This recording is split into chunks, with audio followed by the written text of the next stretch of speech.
ስፒድ ወደ ኢትዮጵያ ተመለስ። ከኢትዮጵያ ወዳጅ የተደወለው ስልክ ስፒድን አስደንብሮታል። ስፒድ ቤኒን ላይ ያለ የገጠመው ወደ ኢትዮጵያ ተመለስ የስልክ ጥሪ ብዙዎችን አስገርመዋል።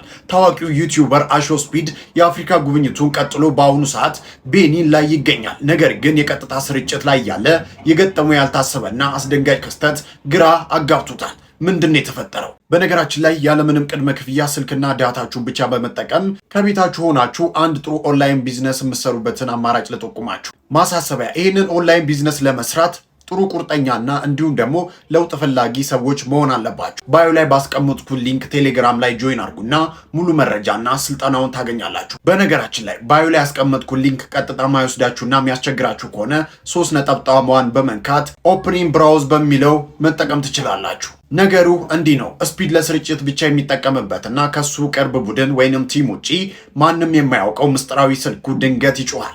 ስፒድ ግራ በመጋባት ስልኩን ሲያነሳው ከወዲያኛው መስመር የደወለው ሰው ስፒድ ጎ ባክ ቱ ኢትዮጵያ፣ ስፒድ ወደ ኢትዮጵያ ተመለስ ብሎ ስልኩን ጆሮው ላይ ዘጋው። ስፒድ በሁኔታው በጣም ተደናግሮ ይህንን ቁጥር ማንም አያውቅም፣ እንዴት ሊያገኙ ቻሉ እያለ ሲጠይቅ ነበር። ደዋዩ ኢትዮጵያዊ ይሁን አይሁን በድምፁ መለየት ባይቻልም መልእክቱ ግን ግልጽ ነበር።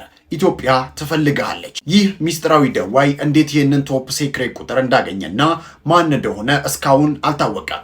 የኢትዮጵያ ፍቅር ስፒድ በሄደበት እየተከተለ ይሆን ወይስ ጉዳዩ ሌላ ይሆን? ጊዜ የሚመልሰው ይሆናል።